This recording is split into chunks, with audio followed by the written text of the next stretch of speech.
Bienvenue sur Rebelle et Sensuelle, épisode 58.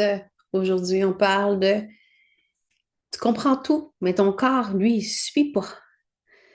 Alors, c'est peut-être le cas de toi aujourd'hui, où tu as appris à comprendre beaucoup de choses avec ta psy, ta travailleuse sociale, des livres de développement personnel.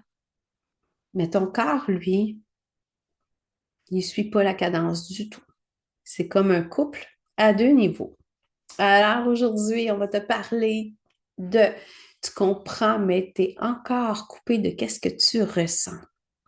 Tu sais, l'amertume de ton café, profiter du soleil chaud sur ton corps au lieu de planifier la liste d'épicerie de la semaine prochaine, au lieu d'être ici et maintenant ou dans tes insomnies.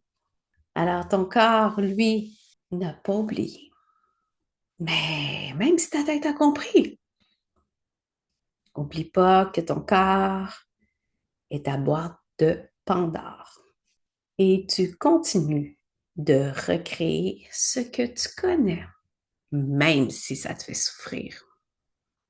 Alors, ça vaut la peine de rester après l'intro pour qu'on puisse développer ces 3 points aujourd'hui.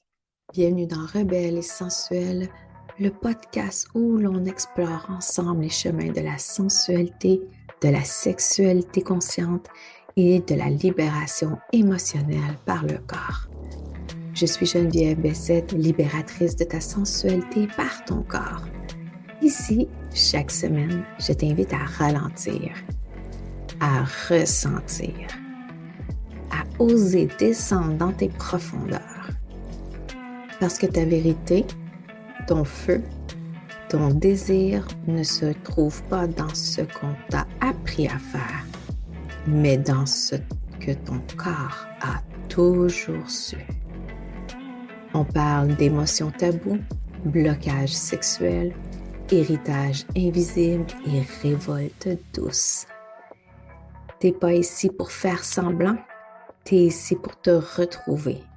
Et ça, c'est déjà une forme de rébellion. Et alors, tu comprends, mais tu es encore coupé de qu'est-ce que tu ressens. Ou même tu fuis qu'est-ce que tu ressens. Dans le sens que oui, tu as lu des livres de développement personnel. Tu as lu toutes les méthodes possibles. Opononono, là, je sais pas quoi, des prières de libération, la marche de la sérénité, monter les marches à genoux de l'oratoire Saint-Joseph pour te libérer de qu'est-ce que tu as vécu, pour te repentir. Mais tu es encore coupé de qu'est-ce que tu ressens. Alors, quand il va y avoir un vent nouveau, tu ne le ressentiras même pas dans ton corps. Tu as juste compris que, OK, la réalité dans laquelle j'ai évolué n'est pas la bonne, mais quand je vais être rendue de l'autre côté, je ne saurais même pas comment je me sens. Il n'y aura pas de changement parce que je ne sens pas. Je sens pas zéro puis une barre. Qu'est-ce que ça va goûter l'autre côté? Tu sais, cette fameuse peur de l'inconnu. Pourquoi qu'on résiste tellement à faire des changements sains dans notre vie et qu'à la moindre crise émotionnelle, tu as envie d'une poutine. Parce que ton corps appelle, Yo, j'ai besoin d'être en sécurité. Et ça a été mon cas depuis la semaine passée.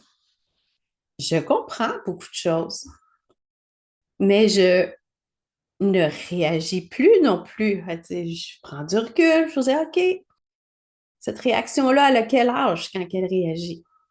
Quand elle a peur comme ça? Quand elle te réveille en plein milieu de la nuit pour dire, Wow, je suis pas en sécurité. Puis je lui parle doucement.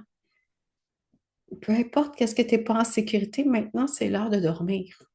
Comme un parent aimant qui réconforte son enfant. Prendre le temps de ressentir, comme j'ai fait. Qu'est-ce qui se passe? Je me réveille, Tu sais, ça brasse beaucoup ces temps-ci. Euh, des dépenses imprévues, peut-être des inscriptions qui vont pas comme que je veux, puis là, c'est comme ça panique en dedans et ça me dit, ma petite moi qui dit non, non, non, ça recommencera pas, ça recommencera pas, pour me dire, si je le sentais pas, ben, je serais continuée à rester debout dans mon lit pour dire, bon, qu'est-ce qui se passe avec moi? Tu veux-tu bien dormir? Je vais prendre une pilule pour dormir ou je vais aller prendre un autre verre de vin pour être certaine que je puisse dormir. Au lieu de prendre le temps, t'es comme, oh, OK, qu'est-ce que tu ressens dedans? Puis moi, ça me coûte rien, puis ça me met pas à l'envers, hein. Puis je chicane pas ma réaction interne qui me réveille, puis c'est comme, puis là, que peur. Ma mini-moi qui est encore figée, puis je dis, oh non, on n'est pas en sécurité, on n'est pas en sécurité, qu'est-ce qui va arriver, qu'est-ce qui va arriver? Puis là, comme, wow! C'est ça l'importance de se ressentir. C'est pour couper le cercle sans fin de ton système nerveux qui veut rester dans son même carré de sable, dans ses mêmes réactions de survie, même si je le comprends, pour dire, wow, wow, wow, wow, wow, viens ici, là.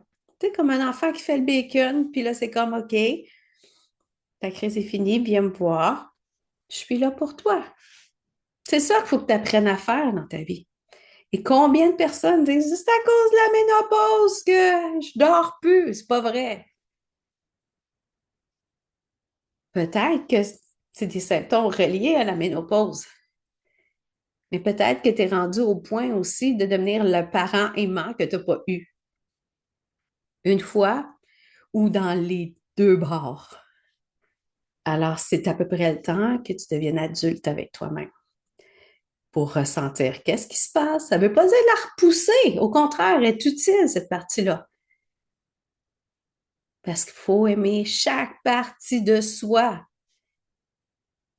pour avoir un amour inconditionnel. Oui, je m'aime, à condition que quoi? Qui t'aimait avec condition? Ah, si tu vas me chercher un verre de lait, moi aussi, je vais t'aimer encore plus. C'est quoi cette idée de merde-là? Et c'est ça que tu veux t'imposer encore? Et c'est ça peut-être que tu imposes à ton entourage encore? Il est temps de faire ton level up. Vraiment temps de faire ton level up. Parce que ton mode survie, il coupe de ton corps. La petite fille, là, qui fait comme ah, ça va se passer encore? Ça va-tu passer encore? C'est de descendre. Si tu restes juste là, ben ça, c'est la panique. Si tu restes juste dans ta tête, c'est la panique. Si tu descends dans ton corps, c'est ton ancrage. Est-ce que tu vas continuer de vivre dans ton bachelor qui est ton 8 pouces, ta tête, ou tu vas habiter la maison au complet? C'est ça que je t'amène à faire. Et c'est ça qu'à travers mes ateliers et d'autres petits projets qui s'en viennent, petits projets, ou même si tu pars du point de départ, la formation désirante et assumée, on part de la base. Reconnaître tes émotions, tes besoins, tes sensations, jusqu'à ton level up à ressentir du plaisir, du désir et surtout l'orgasme. Parce que c'est une énergie guérisseuse, incroyable pour transcender, faire ton level up. Pas juste libérer, pelleter des nuages. J'ai rien j'ai rien contre quand on me dit de demander à tes guides. C'est correct. Mais une autre chose que je veux te dire, par exemple, ça fait depuis la semaine passée, je veux le faire en stories, puis j'ai pas réussi à le faire encore. Est-ce que tu magasines les conseils? Je me suis rendu compte de ça. Ça me fait penser aussi, peut-être que je m'égare, là, à une cliente qui est venue dans mes DM il y a peut-être un an, un peu plus. Mais j'étais en mes débuts de sexualité sacrée, donc je savais, mais je n'avais pas poussé aussi loin encore. Et à un moment donné, Elle me soutirait une couple d'informations ici et là. Je sais, j'ai déjà fait pareil avec des experts, sachant que j'avais une limite à leur demander quand même, parce que pour avoir des informations gratuites. Et cette femme-là, à un moment donné, je dis, ben, fais tel exercice. Elle n'a pas voulu le faire. Parce que la fois d'après, quand elle m'est revenue, ben, elle était faire d'autres formations, puis d'autres formations. Donc, ça n'a rien valu, qu'est-ce que j'ai dit? Elle a magasiné ses conseils. Parce que moi, j'étais plus profonde. Qu'est-ce que j'ai demandé de faire pour aller directement au point où c'est qu'elle voulait travailler, mais elle préférait aller travailler sur quelque chose de plus propre ou énergétique ou tout ça, au lieu d'aller dans sa chair ou qui a les mémoires. Les mémoires. Alors, ça m'amène à dire que quand que tu penses ressentir, c'est que tu intellectualises. Tu intellectualises, tu analyses. Pourquoi? Ah, je pleure parce que, je sais pas, il y a juste quelque chose qui m'est monté, là, ça me touche, puis c'est tout. OK, mais tu le ressens pas dans ton corps. Quelle décision que tu fais sur le coup d'émotion, où tu vas analyser quels sont tes avantages, tes inconvénients, tout ça, au lieu d'aller au feeling, ton gut feeling, qu'on en dit. Les intestins, ton lieu de confiance, plexus solaire. Ben non, il vaut mieux trouver le pourquoi, du comment, puis l'option A, B, C, D. Ta vie est plate. Si tu ressens rien, c'est plate. Comment tu veux te réjouir de ton enfant qui grandit ou de célébrer vraiment le succès de quelqu'un si tu intellectualises au lieu d'être là dans le moment avec les émotions à fond la caisse. Pense-y. Ce qui m'amène au deuxième point, c'est que le corps n'a pas oublié, même si ta tête a compris. Tu sais que c'est pas de ta faute. Qu'est-ce qui est arrivé? C'est ça qu'ils nous ont fait avaler dans des cas d'abus sexuels. Tu l'as compris, mais ça n'empêche pas que peut-être tu es bien dans ta victimisation. Ou peut-être que tu as hâte de sortir de la victimisation. Même si tu as compris. Sauf que chaque geste que tu poses ensuite, c'est pour soit t'affranchir davantage de l'étiquette de victime, ou soit te remettre dans le visage que tu agis encore comme une victime. Parce que ton corps réagit comme si c'était encore dangereux. Alors, si tu ne vas pas libérer au niveau de ton corps, ces réactions-là, que quand on te touche une cuisse, que là, il y a un flashback qui monte, que tu te sens mal, que tu te sens figé, que tu te sens la gorge nouée parce que tu ne peux pas crier. Pourtant, c'est juste un ami. Tu l'as compris, c'est déjà fini. Mais oui, mais je réagis encore comme ça. Je réagis encore quand une porte se claque. Moi, quand je réagis encore comme ça, je me permets des pauses pour me dire, hey, qu'est-ce qui se passe? Au lieu de me dire, pourquoi ça vient me chercher encore? Non, dans la tonalité. Qu'est-ce qui vient te chercher encore? Qu'est-ce que ça dit sur toi? Est-ce que tu as besoin de que je m'assume encore plus, que je prenne plus ma place pour te protéger? Quand j'ai me protéger, c'est protéger mon mini-moi. Qu'est-ce que ton corps a à te dire quand tu réagis encore? Quand quelqu'un lève le ton. On dit tout le temps, quand...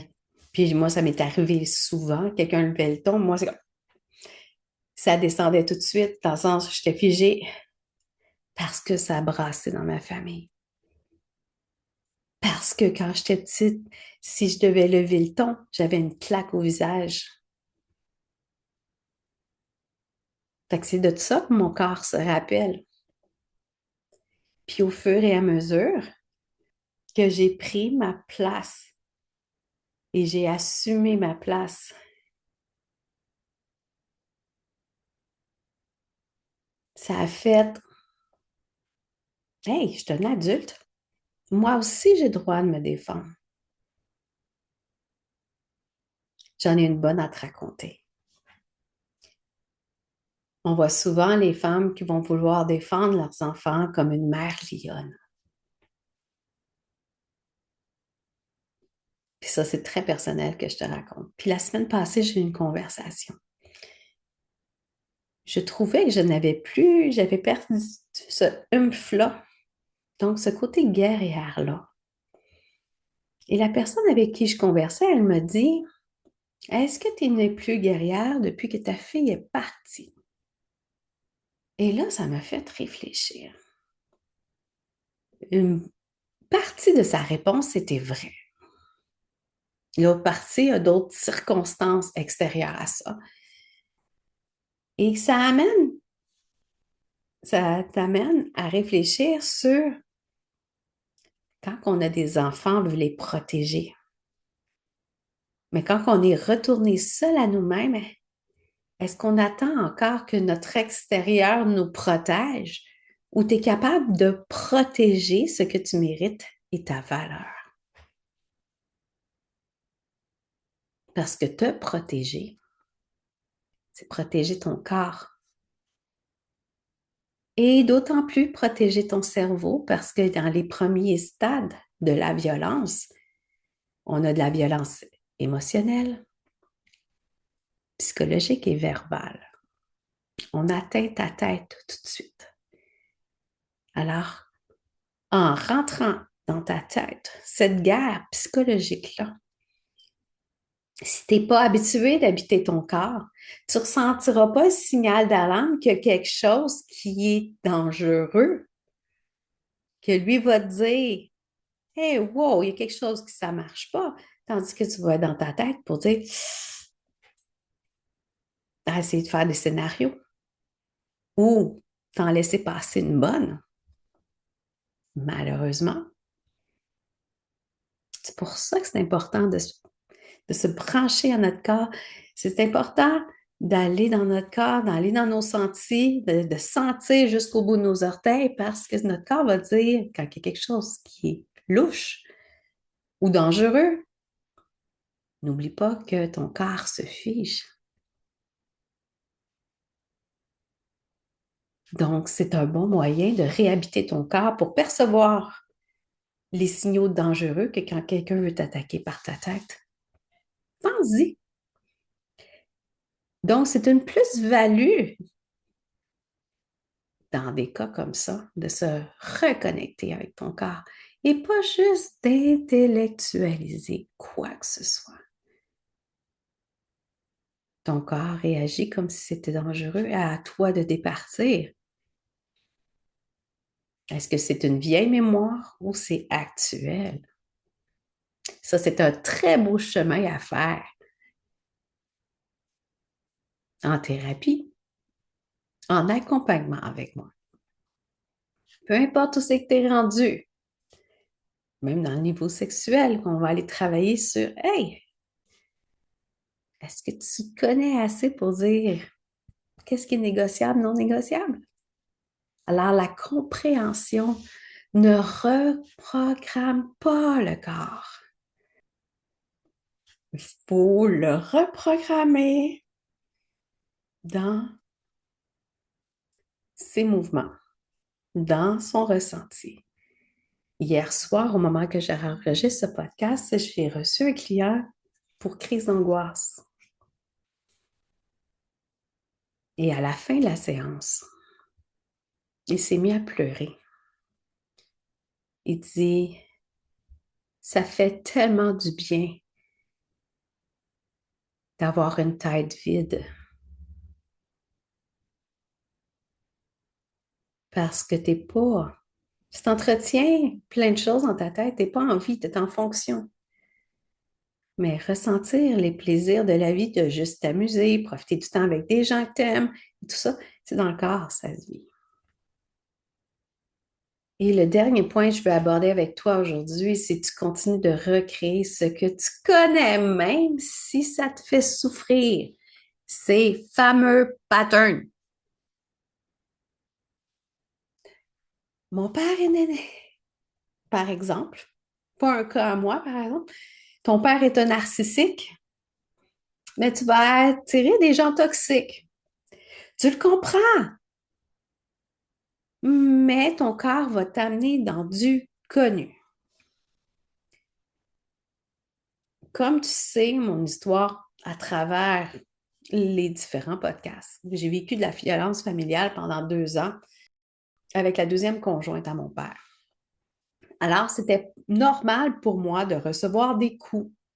Là, peut-être que tes oreilles doivent friser l'autre bord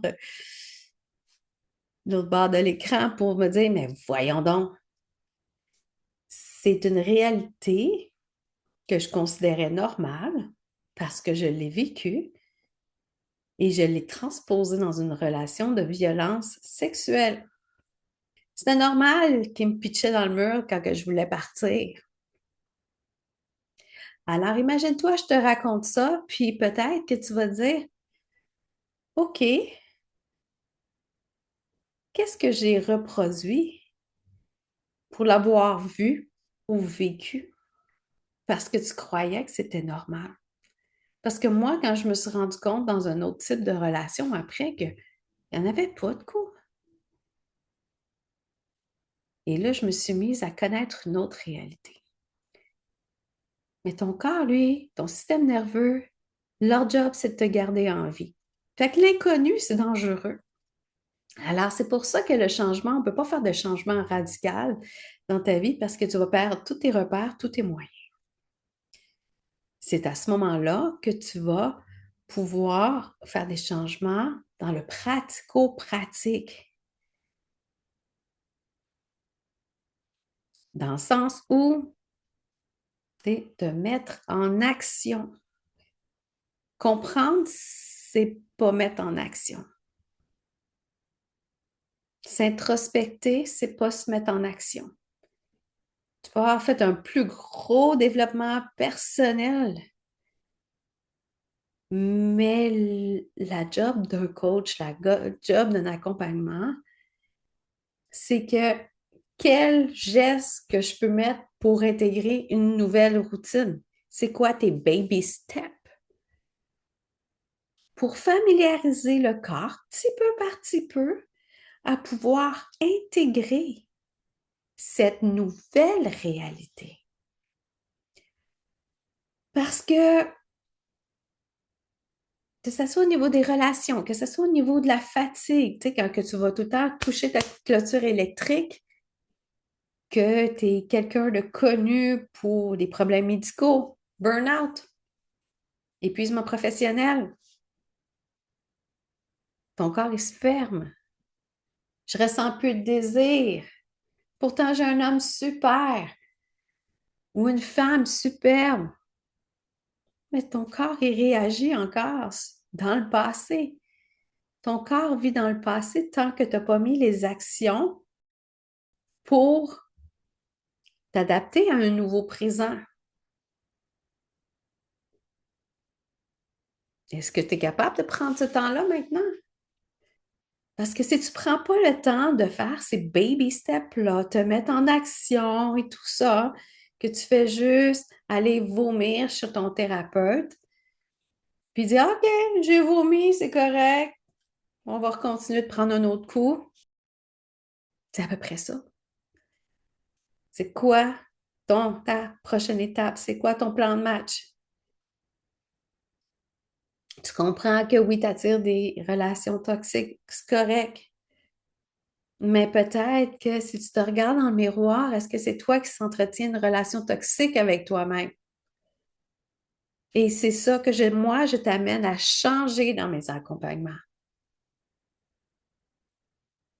pour que, sans honte, Tu te continues de t'occuper de toi-même, même si tu es en couple.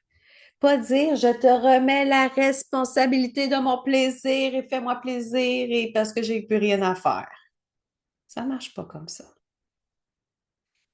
N'oublie pas que cette personne-là t'a choisi pour toi. Pas pour que tu t'accroches à quelqu'un de solide pour dire, ou un sauveur. Tout ça. Pour toi. C'est une conversation que j'ai eue il n'y a pas si longtemps aussi. C'est la personne avait tendance à être dans des relations toxiques. Elle s'est rendue compte, elle sait. Puis là, elle me parlait comment qu'elle tombait en amour. C'est OK au premier regard et tout ça, mais je donne tout mon amour et j'attends. Donc, tu donnes tout de toi, mais pour n'en perdre tes repères, pour ne plus te retrouver toi. Plus qu'est-ce qui te fait vibrer, tu sais, est-ce que la personne va respecter tes valeurs, tes limites, tout ça? Non, je donne tout. Tu es une personne à part entière, part de toi pour t'habiter comme il faut, premièrement, que tu aies une libido ou pas dans le tapis, pour accueillir quelqu'un qui va être prêt à te recevoir. Parce que si tu attends de tout donner à quelqu'un en espérant de recevoir en retour, les intentions de couple en arrière de tout ça sont peut-être pas les bonnes. Qu'est-ce que tu en penses? Parce que ton corps, il est familier. Hein? Il choisit le familier. Et qu'est-ce qui est plus sécuritaire? Alors, c'est ton moment de garder une part d'amour pour toi. Ça ne veut pas dire que tu vas moins aimer l'autre, mais ça va plutôt inciter à toi que tu te respectes davantage. Alors, qu'est-ce qui t'a résonné le plus dans les 3 points aujourd'hui? Et ça, je t'invite à le mettre dans les commentaires. Ce qu'on a vu aujourd'hui. Tu comprends, mais tu es encore de couper de ce que tu ressens. Ton corps n'a pas oublié, même si ta tête a compris. Et tu continues de recréer les mêmes patterns avec ce que tu connais, même si ça te fait souffrir. Alors, c'est ça qui est ça pour cet épisode aujourd'hui. Si ça te parle ou si ça parlerait davantage à une amie, partage, partage, partage. Il faut casser ce rythme-là. Puis je compte sur toi pour faire briller ce merveilleux podcast, pour que plus de personnes puissent l'écouter. Et dernièrement, j'ai eu la notification que j'ai atteint le 1000 téléchargements. Écoute, alors merci énormément à toi. Alors, c'est tout pour cette semaine. Alors, la prochaine fois, on va voir pourquoi la fatigue cache en réalité une coupure de ton corps. Pourquoi tu tolères d'être fatigué? Pour faire plaisir à qui? Ou pour souffrir? Pourquoi? Alors, nous, on se retrouve très bientôt dans un prochain épisode de Rebelle et Sensuelle. Merci d'avoir été là, belle rebelle. Si cet épisode t'a parlé, je t'invite à le partager à une amie qui en aurait besoin ou à laisser une note dans l'application que tu utilises. Ça aide vraiment le podcast à rayonner et à toucher d'autres femmes comme toi. Tu peux aussi me rejoindre sur Instagram pour continuer la conversation ou découvrir mes offres et ressources pour approfondir ton chemin. Et surtout, souviens-toi, s'explorer pour s'aimer pour se libérer. À très bientôt dans Rebelle et Sensuelle.